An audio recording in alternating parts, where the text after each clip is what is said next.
Brap a tutti ragazzi, bentornati sul canale Italian Brappers. Oggi, come avete potuto leggere dal titolo, siamo qui per un bel Pure Sound, anche se è una marmita originale, senza tagli.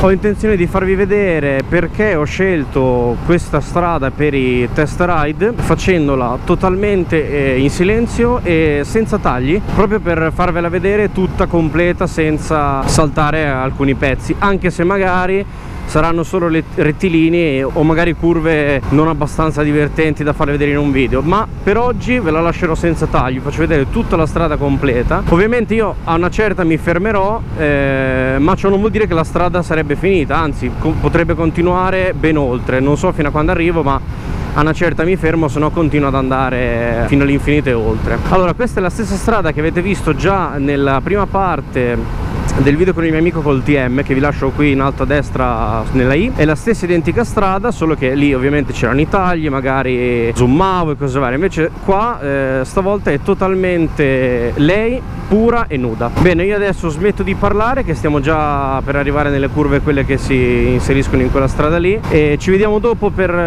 l'outro.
Bene ragazzi, direi di fermarci qua.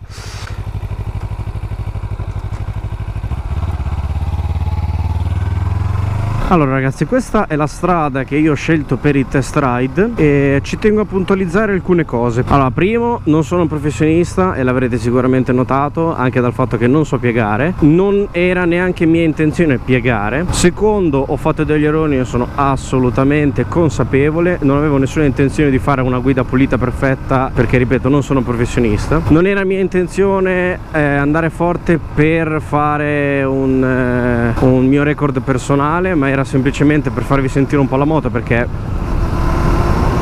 se va dai 60 non si sente niente, di conseguenza avevo bisogno di tirare un po' sui di giri, solo per quello. Ovviamente è una strada e non è una pista, quindi di conseguenza non si sa mai di là chi viene o cosa viene, e non mi sembra il caso di andare a distruggerci la vita. Già è molto rischioso quello che ho fatto e quindi di conseguenza era abbastanza sufficientemente pericoloso come l'ho fatta adesso. Allora ragazzi, per oggi è tutto. Se vi può interessare, io ho già fatto un test ride su questa strada ed è il primo test ride su questa strada per le moto. Ve lo lascio qui in alto a destra nella i. Per oggi è tutto. Se il video vi è piaciuto vi invito a lasciare un like, un commento, iscrivetevi al canale, condividete il video, lo fate vedere a chi volete, veniteci a seguire su Instagram, su Telegram e noi ci vediamo a un prossimo video. Ciao! Ah già, dimenticavo, vi lascio con uno 0100.